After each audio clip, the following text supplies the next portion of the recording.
Programa Arte Urbana. Programa Arte Urbana. O grafite em São Paulo. Entre o cinza do concreto e o corre do dia a dia, nasce a arte que ocupa muros, vielas e avenidas.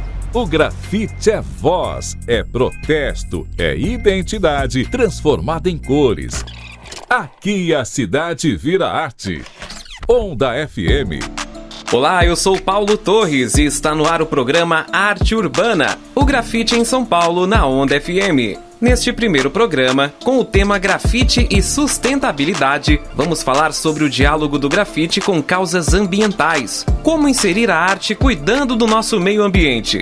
E o nosso entrevistado de hoje é o Tim, artista do Grajaú, que transforma carcaças de carros abandonados em obras de grafite, usando a arte urbana para provocar reflexão sobre a cidade, o consumo e as contradições da vida urbana. Agora, com ele, repórter Kleber Souza. Programa Arte Urbana, o grafite em São Paulo, Onda FM. Bom, Tim, primeiramente eu queria que você se apresentasse, né, para quem tá te ouvindo aqui na Rádio Onda, e em seguida eu queria que você falasse um pouco, né, quem é o Tim, um pouco dos seus projetos, motivações para criar seus projetos. Primeiro, bom dia, né, boa tarde, boa noite, dependendo da hora para quem tá ouvindo essa gravação. Meu nome é Wellington, gente. Wellington Nery da Silva. Eu tenho 41 anos. Eu adotei, né, um apelido que eu ganhei desde muito pequeno, que é Tim. Então, assim, também pode ser reconhecido também, né? Enfim, sou filho de imigrantes nordestinos, né? Da Bahia, meio da Bahia ali, que vieram para cá, para São Paulo. Meus pais, né? Vieram para cá final dos anos 70, começo dos 80, para tentar um pouco, né, essa vida muito conhecida, né, essa história, né, bem parecida, na verdade, com muitos aqui. Sou o filho caçula de 3, né, também fui me descobrindo, assim, né, como um sujeito, além de ser mais um neguinho, né, quebrada, que eu acho que acaba carregando muito essa identidade, né, como muitos aí. A gente veio morar aqui no Grajaú, à margem da represa, próximo, né, e, enfim, logo conheci também a cultura hip hop, também, que eu acho que também foi o que me colocou também nesse lugar de se identificar, né, a partir de uma cultura que a gente pouco sabe ainda, né, a gente vem se descobrindo, descobrindo negro, né, nordestino, homem, né? Eu acho que hoje cada vez mais também. Então eu sou essa figura aí, que dentro do hip hop, inclusive, fui mais pro caminho das artes visuais, do grafite, e também, inclusive nesse contexto do hip hop mesmo, né? Que eu acho que é um contexto muito solidário, vou chamar assim, trouxe também um valor que é uma lógica que eu acho que a própria pedagogia hip hop favorece, né? Como dizer que eu mal aprendi a fazer grafite, já estava ensinando, né? E isso me colocou também num lugar de aprender bastante dentro dessa cultura. Enfim, e de lá para cá a gente vem lançando mão dessa estratégia a partir da arte, da relação com as pessoas, né? Com o território no qual a gente está, especificamente o Grajaú, para desenvolver projetos, ações, né, movimentos também, nas coisas que a gente acredita aí, né? Eu queria que você falasse de todos os projetos que você toca, assim, mas especificamente do Imagem, né? Trazendo um pouco dessa pegada do grafite, né? Da importância do grafite, da interação entre grafite e sustentabilidade, mais puxando por esse lado, o diálogo entre os moradores do Grajaú, o seu projeto, como que é a participação da comunidade com o seu projeto. Interessante. Essa palavra, inclusive, sustentabilidade, ela provoca uma série de questões, né? Que é o que a gente está entendendo por sustentabilidade, né? Logo, imagino que está muito no imaginar as questões ambientais, né? Esses desafios climáticos, de resíduos, mas ela também pode ser entendida de uma maneira mais ampla, de uma questão de sustentabilidade planetária, mas também econômica, né? Social, de relações, né? Pode ser mais ampliada, né? Mas aqui, como a gente está também num contexto, o Grajaú, falando, né? As margens da represa Billings, a gente também não teve como não trazer esse aspecto do meio ambiente, né? A gente está na fronteira com a Mata Atlântica, né? uma das maiores represas em área habitada, fornecimento de água, energia, né? São bens, assim, finitos também, né? A água tão importante, né, para nossa sobrevivência, a mata também, as florestas, biomas, né, a biodiversidade toda que tem aqui. Então isso nos foi provocando também para incidir dentro desse contexto, né? E o Imagem, por exemplo, que é o projeto que foi se desdobrando, né? Até hoje a gente está organizado enquanto uma associação. Ele carregava desde a nossa premissa ali do início, de 2006, em trabalhar em 3 eixos, que é a arte, a questão do meio ambiente e a convivência, né? Então, essa relação, esse terceiro, inclusive, né, a convivência, ela sem dúvida é um dos maiores desafios, assim, né? Como a gente consegue conviver, né, coletivamente nessa mesma casa, né, da terra, né, de uma maneira mais sustentável, né? Então, o lugar que nós estamos aqui também é, inclusive, estando à margem também, né, da cidade, uma das maiores metrópoles do mundo, né? São Paulo acho que está nesse lugar mesmo, né? Uma megalópole que carrega um pouco de todo o mundo. Trazer da onde certamente sairia também algumas propostas, assim, a partir da margem, né? Que a gente entender esse território como um espaço de aprendizagem, né? De metodologias e práticas para um mundo melhor, né? Vamos dizer assim, como diz aquela lógica, já ouvi essa expressão, né? Da ferida que cicatriza pelas bordas. Então aqui no Grajaú, a própria cultura hip hop, o grafite, né, ele nos coloca num lugar, numa condição também de ter uma visão, né, quem sempre comento, né, quem tá na margem, a gente mora aqui no Grajaú, a gente percorre uma distância bem longa até o centro, né, e nesse trajeto muita coisa a gente aprende, muitas pessoas a gente encontra, né. É claro que, né, tipo, aquele lance, né, para quem observa, né, a cidade, a gente tem essa condição da arte urbana, né, do grafite, a primeira condição é estar atento às janelas do ônibus, do carro, do lado na TV, bicicleta, né, ó, pé, olhando para o nosso meio ambiente. Então acho que o Imagem foi um dos principais disparadores para lançar tantos outros projetos, assim, que acaba estando dentro desse guarda-chuva, vamos dizer, que hoje é a Associação Imagem, né. Dentre eles você tem um espaço aqui no Jardim Gaivotas, que chama da Casinha, e lá a gente desenvolve uma série desses processos que eu tô contando aí, né, a partir de várias frentes, que é o ateliê da Margem, que tem essa frente de artes, umas artes urbanas, sem dúvida, né, nas suas linguagens, a bilambe, a stencil, o adesivo, mão livre, né, e também outras formas de pigmentação natural, também a gente usa bastante, as tintas orgânicas, né, mas também explorando também outros modais, como a própria fotografia, poesia também, né, a palavra sempre muito bem-vinda, vídeo, né, audiovisual, a gente precisa experimentar mais, inclusive, essa 7ª arte, mas criar assemblagens, né, objetos, a partir dos mais variados materiais, né, texturas, né, vamos dizer assim também. Então, essa frente das artes, a frente de permacultura, que é um pouco as práticas de tecnologias de menor impacto, né, ambiental, como criar sistemas de captação de água de chuva,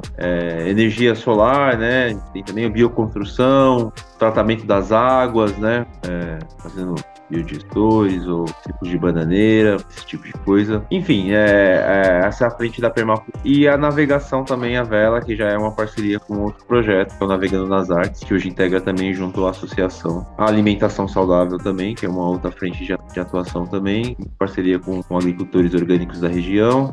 E a bicicleta também, que é outra ferramenta também, que é o projeto das bikes marginais, né? E isso, assim, todas essas frentes que eu falei, a gente desenvolve, a gente chama de percursos educadores, né, que são vivências, experimentações das pessoas, muitas vezes escolas, né, mas nem sempre, grupos mais variados, crianças, adultos, a explorar esse território, conhecer um pouco mais ele, né, as relações que isso se tem também com outras questões, assim, né, que a gente vive, a questão da própria saúde, né, a gente fala muito da questão da saúde integral, né, então a gente fazemos parcerias com as UBS nesse sentido, CAPES, né? E a gente vê, né, o quanto é significativo cada trabalho seu aí, cada projeto, né? Grafite Educação também, né, que atrai muitos jovens, inclusive jovens de escolas públicas, né, quem tá mais integrado ao trabalho de vocês também. Dá pra gente falar, né, que o grafite funciona realmente como ferramenta de consciência ambiental, mudança social, né?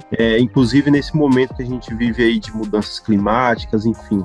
Sim, Sem dúvida, né? A arte como um todo, né? Eu acho que o grafite, ele tem vamos dizer assim, um poder, né? Um superpoder, assim, que é esse diálogo com a rua, né? Com o instantâneo, né?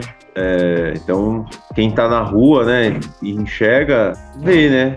Nem sempre a gente percebe, né, direito, né? Entende, né? Mas ele tem sim, né? A gente tem até um outro projeto também que chama Infografite, muito interessante. A gente pode até falar sobre isso, mas que bem, a gente não tem as páginas de jornais, a gente escreve nos muros, né? As mensagens, as ideias, né? É a partir dali, né, que muitas pessoas às vezes estabelecem uma reflexão sobre o que está escrito, ou sobre uma imagem, né? Ou sobre aquela imagem tá. Tem muita imagem que não diz nada mesmo, na verdade, né?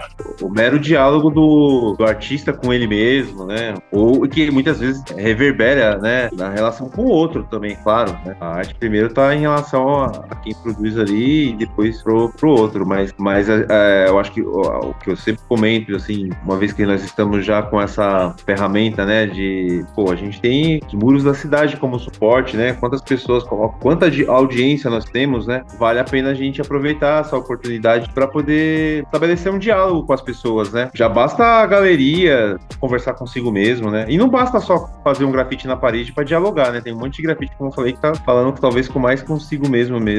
Então, mas assim, além disso, tem outras nuances, né? Que eu acho que a própria educação aí pode ser pelo grafite, mas pelo esporte também, uma outra linguagem também que eu valorizo muito, né? Que é das pessoas transformarem pessoas melhores, né? Perceber o entorno, né? Mas por hora é muito contraditório, né? Esse lance do grafite tá estabelecendo um processo de educação ambiental ali, né? Ou de sustentabilidade, né? Mas sim, eu acho que sim, eu acredito sobretudo nas potências, né? Que são muitas, né? Perfeito. E pra gente finalizar aqui, Tim, você falou essa questão de sociedade, tudo aí.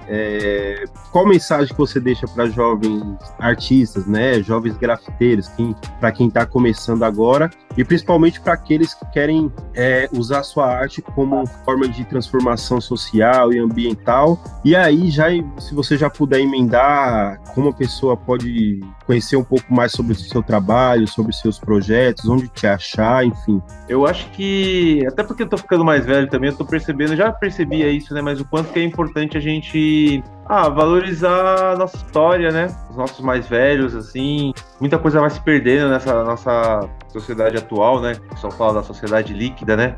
Tudo muito se esvai, assim, a gente se perde muito fácil na nossa história. Quem somos nós, quem veio antes de nós. Então, eu acho que a ideia tem muita informação, né, nas redes, nas plataformas de inteligência artificial aí, ou não tão artificial assim, e a gente esquece de ler os clássicos, né? De pesquisar os clássicos, assim, né? Aquilo que foi ali, né, o princípio, né, a essência da coisa, os anteriores, eu acho que então é sempre pesquisar os clássicos, né, estudar os clássicos, e os contemporâneos, jovens também, com certeza, mas se a gente não sabe de onde a gente veio, né, aquela velha história, né, dificilmente a gente vai entender e vai trilhar um caminho seguro no futuro, né, lembra aquele velho símbolo da Sankofa, né, então eu acho que é isso, eu acho que é uma mensagem, assim, que eu diria, é isso, pesquisar, estudar os clássicos e valorizar os nossos mais velhos, né? E outra questão é onde a gente pode se encontrar. Quem quiser visitar o Ateliê da Margem no Jardim Gaivota, é um espaço lá que a gente desenvolve dentro do contexto da Associação Imagem, né? Então agora, por exemplo, está tendo aulas de vela. Quem quiser conhecer a quebrada a partir da represa, velejando na represa, vivenciando um pouco do território a partir dessa ótica também, está tendo inscrição agora. Tem também encontros de RPG também na casinha lá também, de arte, de bicicleta, né? A gente fala sobre alimentação, sobre permacultura, como eu falei nas frentes aí. Conheça o espaço lá, tem muitas práticas também, os exemplos, né, inclusive, de tecnologias permaculturais, né, nesse âmbito da sustentabilidade, né, como eu falei, telhado verde, né, cisterna, reportamento de águas, né, bioconstrução, compostagem, né, tipo de coisa. Conheça o nosso espaço, tem um espaço também, tem um ateliê aqui no Jardim Lucélia, onde também produz os trabalhos junto com outro artista e outros artistas que circulam esse espaço aqui também. E tem as redes sociais do Imagem, claro, né? O Instagram, @Imagem, tem o navegando nas artes também. Maravilha, Tim. Obrigado aí pela sua participação. Até a próxima, viu? Valeu. Abraço. Tchau. Abraço. Tchau. Programa Arte Urbana. O grafite em São Paulo. Onda FM. Siga as nossas redes sociais. A nossa página no Facebook é Rádio Onda FM 87.5 SP. O nosso Instagram é @OndaFM87. No YouTube, Onda FM 87.5. E no TikTok, @OndaFM87. Continue ligado na Onda FM. Até o próximo programa. Programa Arte Urbana. O grafite em São Paulo. Entre o cinza do concreto e o corre do dia a dia, nasce a arte que ocupa muros, vielas e avenidas. O grafite é a voz, é protesto, é a identidade transformada em cores. Aqui a cidade vira arte na Onda FM. Programa Arte Urbana. O grafite em São Paulo. Onda FM. Este projeto foi realizado com o apoio da 9ª edição do Programa Municipal de Fomento ao Serviço de Radiodifusão Comunitária para a cidade de São Paulo, Secretaria Municipal da Cultura e Economia Criativa.